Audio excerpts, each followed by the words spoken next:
Assalamualaikum warahmatullahi wabarakatuh. Selamat pagi anak-anak semua. Waalaikumsalam warahmatullahi wabarakatuh. Selamat pagi juga, Bu. Gimana nih semuanya kabarnya? Alhamdulillah baik, Bu. Oke, kalau begitu, apakah semuanya udah join di Zoom?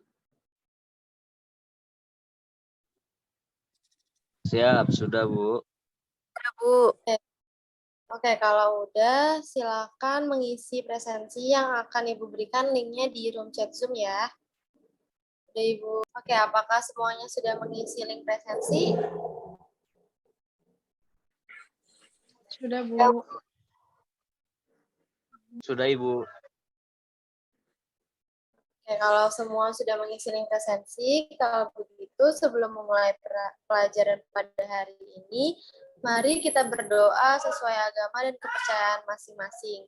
Berdoa dimulai.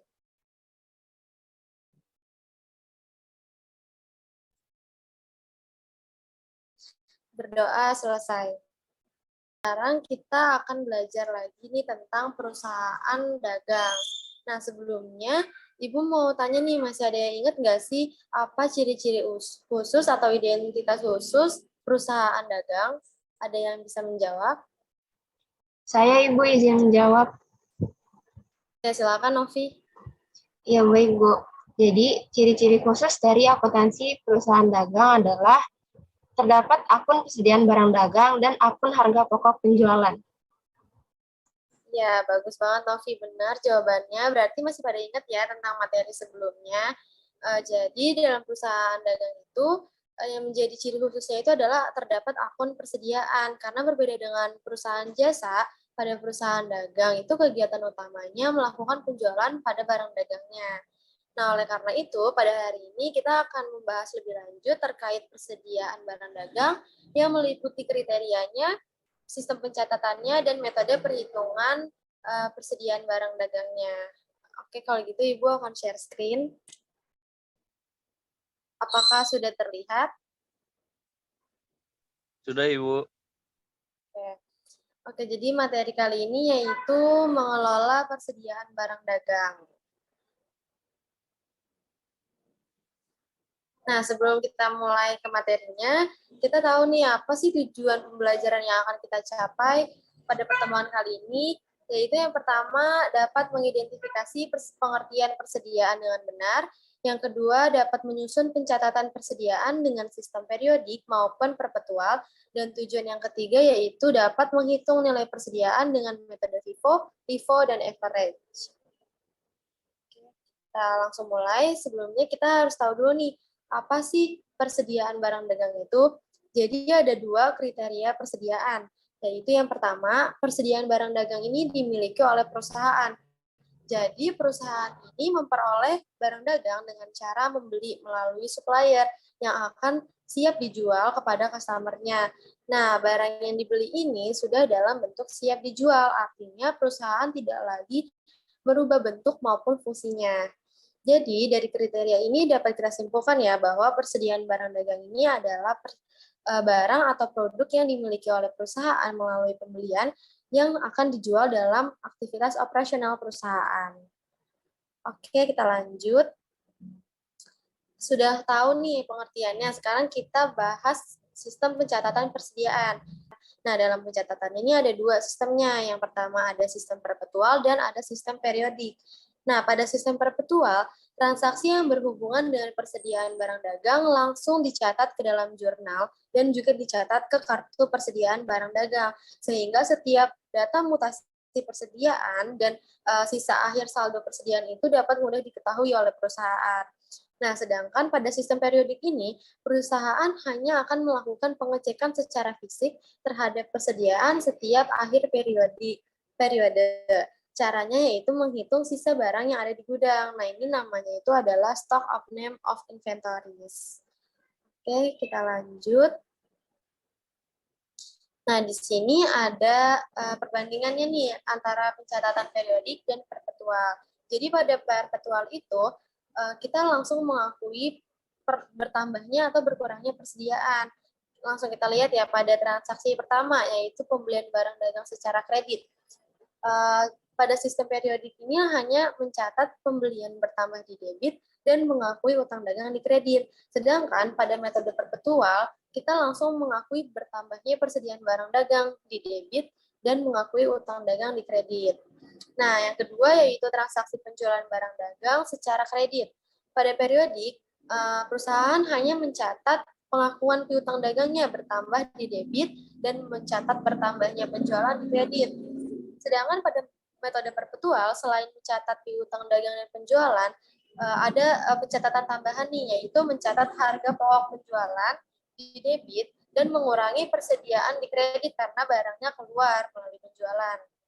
Nah, selain ada transaksi pembelian dan penjualan, pada perusahaan dagang itu biasanya ada terjadi pengembalian barang nih karena cacat atau rusak atau lain hal. Ada dua retur, yaitu retur pembelian dan retur penjualan. Yang pertama, retur pembelian. Pada metode periodik, karena barangnya dikembalikan, maka utang dagangnya akan berkurang sehingga utang dagang dicatat di debit dan kita mengakui retur pembelian di kredit. Nah, sedangkan pada metode perpetual, akun yang dikredit adalah persediaan barang dagang karena persediaannya kita kembalikan lagi kan ke supplier, berarti persediaannya berkurang.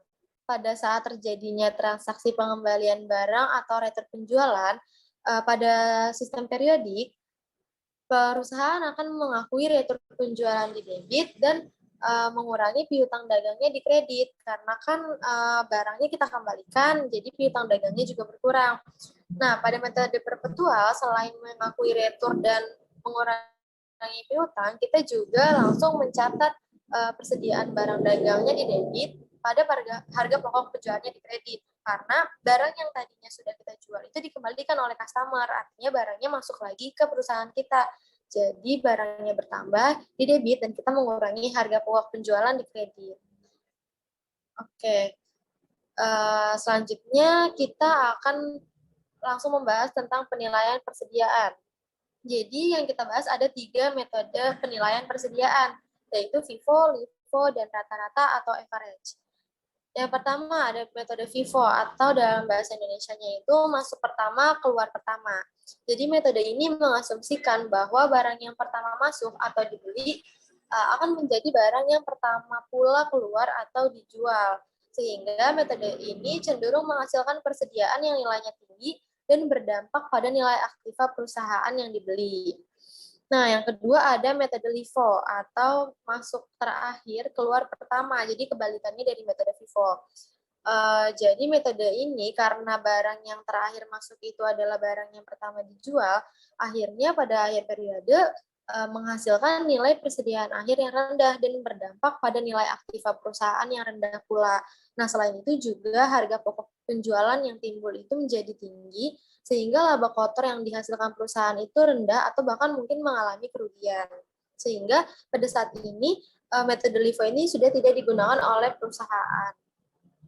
Oke, yang ketiga ada metode rata-rata atau average method. Jadi metode ini menghitung nilai persediaan dan harga pokok penjualannya berdasarkan harga rata-rata semua barang yang diperoleh.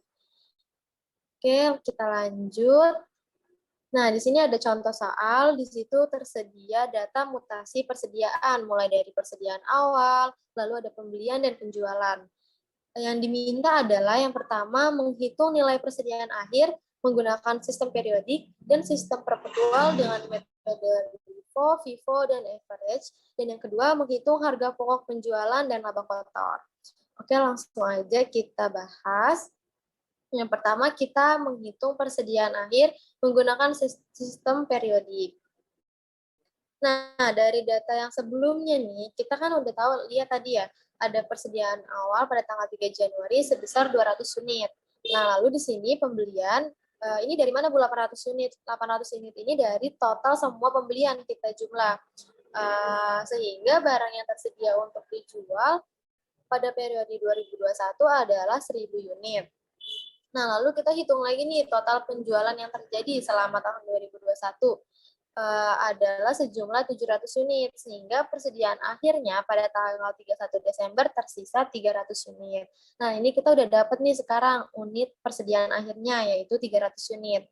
Nah, pada sistem periodik, kita juga membutuhkan nilai barang tersedia untuk dijual untuk menghitung HPP nantinya. Jadi sekarang kita hitung barang tersedia untuk dijual itu dari mana aja sumbernya, dari persediaan awal dan dari pembelian-pembelian yang terjadi selama suatu periode, hingga total unitnya yang tersedia untuk dijual adalah 1.000 unit, dan total harganya ini kita dapat dari kuantitas dikali harga per unit, sehingga total harga barang yang tersedia untuk dijual adalah Rp10.400.000. Oke, kita lanjut sekarang menghitung persediaan akhir menggunakan metode FIFO. Nah, di sini bisa kalian lihat ya, kan sudah saya jelaskan bahwa FIFO itu barang yang pertama masuk adalah menjadi barang yang pertama keluar. Jadi kalau saat ini kita menghitung persediaan akhir, artinya adalah barang yang terakhir dibeli. Tadi kan kita udah dapat ya, ada 300 unit. Berarti kita lihat dari barang yang terakhir dibeli nih, ada di tanggal 15 November, sejumlah 100 unit. Nah, kita sudah dapat 100 unit, berarti kita ambil 200 unit dari pembelian yang sebelumnya, yaitu tanggal 19 September, kita ambil yang ini, kita ambil hanya 200 unit. Nah, jadi di sini kita dapat nih pembelian 200 unitnya itu dengan harga pokok 11.000 dan 100 unitnya itu dengan harga pokok 12.000, sehingga nilai persediaan akhir pada tanggal 31 Desember menggunakan metode FIFO adalah Rp3.400.000. Oke, kita lanjut ke yang kedua, yaitu menggunakan metode LIFO. Nah, berbeda dengan FIFO, kalau LIFO kan yang terakhir masuk adalah yang terakhir keluar. Berarti kalau kita menghitung persediaan akhir, kita ambil dari barang yang pertama masuk. Unitnya sama ya, masih sama 300 unit, berarti kita ambil dari yang pertama nih, dari persediaan awal tanggal 3 Januari, di sini ada 200 unit. Nah, berarti sisanya 100 unit kita ambil dari pembelian tanggal 5 Maret nih, 100 unit kita ambil dari sini. Nah, sehingga kalian lihat tabel yang di bawah itu, persediaan akhirnya itu berarti dari 200 unit dari yang harga pokok 9.000 dan 100 unitnya dari harga pokok 10.000, sehingga pada persediaan akhirnya adalah sejumlah Rp2.800.000. Oke, selanjutnya kita menghitung dengan metode rata-rata. Kita harus menghitung harga rata-rata per unitnya terlebih dahulu. Jadi kan tadi kita sudah dapat ya barang yang tersedia untuk dijual itu sejumlah Rp10.400.000 dan unit yang tersedia dijual adalah 1.000 unit, sehingga pada harga rata-rata per unitnya yaitu Rp10.400. Nah, sekarang kita hitung persediaan akhirnya, tinggal mengalihkan saja nih 300 unit dikali Rp10.400. Jadi persediaan akhir dengan metode rata-rata yaitu Rp3.120.000. Sampai sini ada yang ingin ditanyakan? Oke, kalau tidak ada kita lanjut. Sekarang kita menghitung persediaan akhir dengan sistem perpetual. Yang pertama dengan metode FIFO. Nah, sesuai dengan Ibu yang bilang tadi di awal, kalau misalnya perpetual itu kita langsung mencatat ke dalam kartu persediaan. Nah, ini nih seperti yang ada di layar kalian ini kartu persediaan tampilannya, ada kolom tanggal, lalu ada kolom pembelian untuk mencatat pembelian, ada kolom harga pokok penjualan, dan persediaan untuk mencatat nilai persediaan akhir. Kita bahas satu-satu ya. Pertama dari nilai persediaan awal nih. Persediaan awal di data mutasi soal yang sebelumnya itu ada 200 unit dengan harga pokok 9.000. Lalu terjadi pembelian nih, kita catat di kolom pembelian 300 unit dengan harga pokok 10.000. Nah, untuk menghitung mencatat nilai persediaan akhirnya ini dicatat terpisah ya, karena harga pokoknya itu berbeda. Jadi kita catatnya terpisah seperti ini. Lalu pada tanggal 10 April itu ada penjualan 200 unit. Nah, karena menggunakan metode FIFO, maka pada penjualan kali ini kita ambil dari barang yang pertama masuk, yaitu dengan harga pokok 9.000 nih. Jadi total harga pokok pada tanggal 10 April yaitu adalah 1.800.000. Dan nilai persediaan yang tersisa pada tanggal 10 April itu ada 300 unit dengan harga pokok 10.000 karena yang tadi udah habis terjual. Nah, begitu seterusnya sampai akhirnya transaksi tanggal 12 Desember. Sehingga pada tanggal 31 Desember, nilai unit persediaannya itu 300 unit dengan rincian 200 unitnya harga pokoknya 11.000 dan 100 unitnya itu dengan harga pokok 12.000 rupiah. Sehingga nilai persediaan akhir dengan metode FIFO perpetual adalah 3.400.000 rupiah. Nah, selain itu, dengan menggunakan sistem perpetual, kita bisa langsung melihat nih total harga pokok penjualan selama periode di situ. Maaf, ini salah ya, seharusnya jumlah total harga pokoknya adalah 7 juta rupiah. Oke, lanjut. Kita lanjut ke metode yang kedua, yaitu LIFO. Nah, pada metode LIFO, pencatatan kita mencatat juga persediaan awal sama dan pembeliannya juga masih sama. Nah, yang membedakan itu adalah ketika terjadi penjualan. Saat terjadi penjualan, kalau tadi FIFO kita pakai harga pokok 9.000, nah karena LIFO ini kita pakai barang yang terakhir masuk, maka saat penjualan 10 April, yang kita pakai adalah barang yang dengan harga pokok 10.000. Jadi total harga pokok penjualan pada penjualan tanggal 10 April adalah 2 juta rupiah. Nah, begitu juga seterusnya sampai bawah tanggal 12 Desember.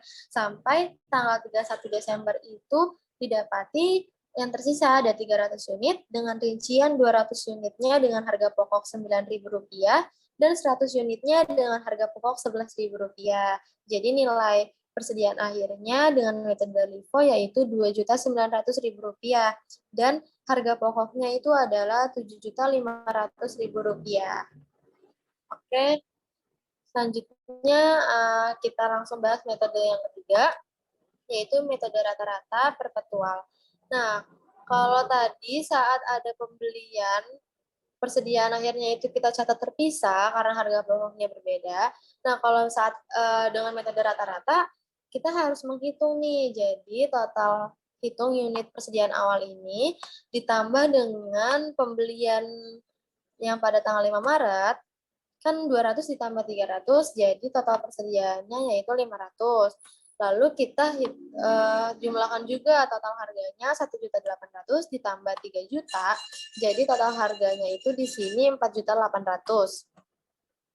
Nah, untuk menghitung rata-rata harga pokok rata-ratanya yaitu kita bagi total harga dibagi dengan unit, sehingga pada tanggal 5 Maret harga pokok penjualannya yaitu sebesar Rp9.600. Nah, jadi pada saat terjadi penjualan nih pada tanggal 10 April sebesar 200 unit, kita menggunakan harga pokok Rp9.600 dari yang sudah kita hitung sebelumnya nih di sini. Oke, jadi pada akhir periode, akhirnya perusahaan nilai persediaan akhir pada perusahaan senilai Rp3.222.857 dan harga pokok penjualan yang terjadi selama periode adalah Rp7.177.143. Sampai sini ada yang ingin ditanya? Tidak ada, Bu. Oke, perhitungan berikutnya kita menghitung harga pokok penjualan dengan sistem periodik dan sistem perpetual. Jadi kita tinggal masukin aja nih angka-angka nilai-nilai yang tadi sudah kita dapati, mulai dari persediaan awal, pembelian, barang tersedia untuk dijual. Nah, jadi di sini ulang-ulang.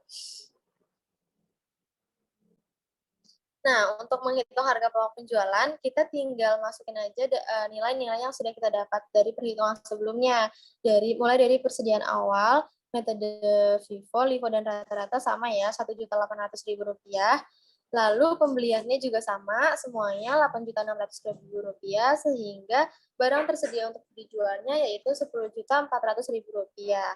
Lalu kita masukkan persediaan akhir yang sudah kita hitung menggunakan sistem periodik sesuai yang tertera di layar kalian ya, sehingga harga pokok penjualan yaitu pada Vivo sebesar 7 juta, dengan menggunakan metode LIFO, HPP-nya sebesar Rp7.600.000 dan menggunakan rata-rata, harga pokoknya sebesar Rp7.280.000.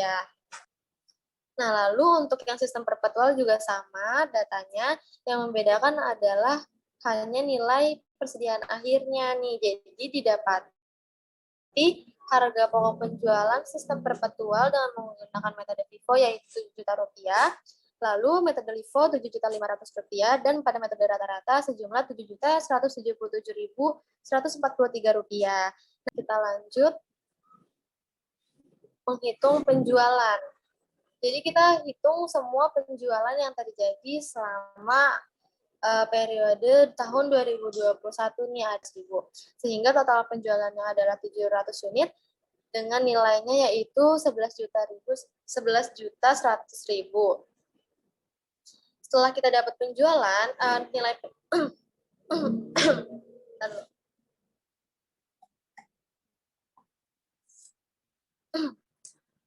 setelah kita menghitung nilai penjualan, kita langsung menghitung laba kotor. Jadi laba kotor itu adalah penjualan dikurangi dengan harga pokok penjualan.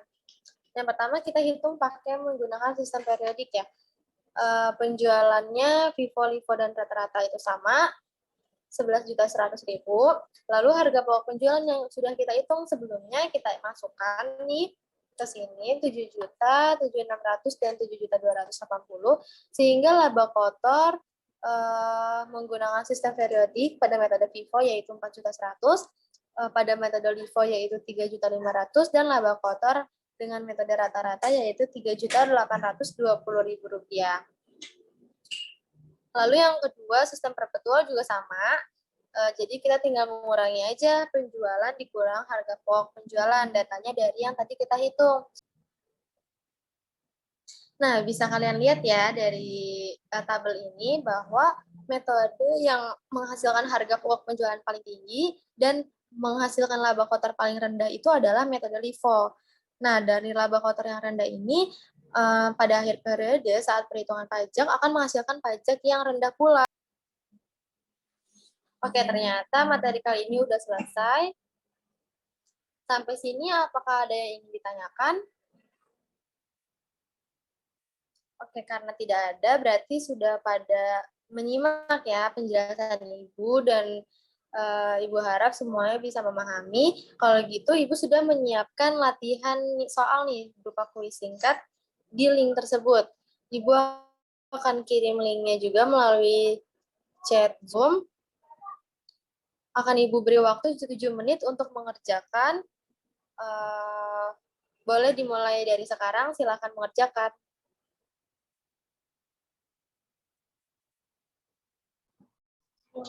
Oke, gimana nih anak-anak udah selesai belum ya? Sudah 7 menit. Apakah sudah selesai mengisi kuisnya? Sudah, Bu. Selesai. Oke, kalau sudah, Ibu akan share screen untuk membahas kuis yang sudah kalian jawab ya.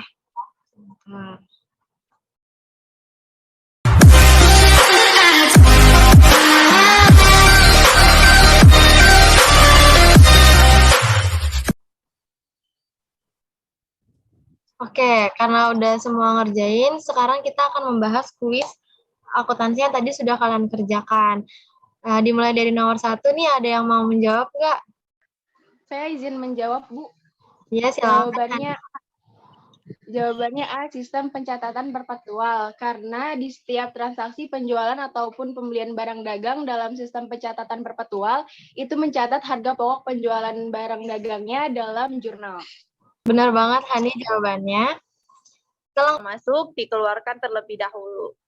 Jadinya, metode penilaian yang menghasilkan persediaan paling rendah, LIFO, Bu.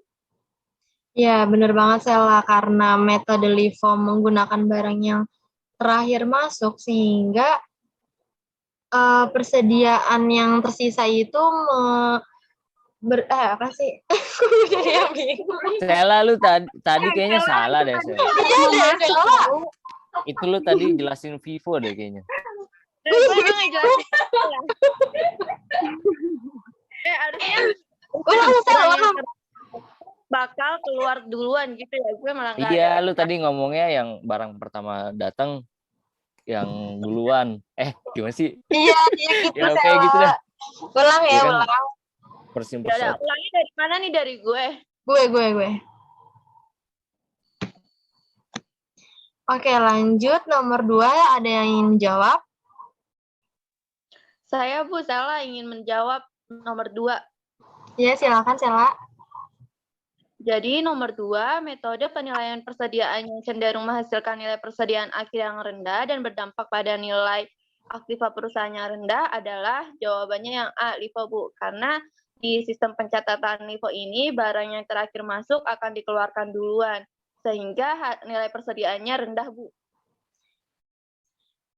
Iya, benar banget Sela. Jadi karena barang yang terakhir diperoleh itu dikeluarkan terlebih dahulu, sehingga persediaan akhir ini dinilai berdasarkan nilai perolehan persediaan yang terlebih dahulu masuk, sehingga nilai aktivanya rendah. Oke, selanjutnya nomor 3, ada yang ingin menjawab? Saya Bu izin menjawab. Ya, silakan Novi. Nomor 3, jurnal umum yang dibuat untuk mencatat transaksi tersebut adalah D.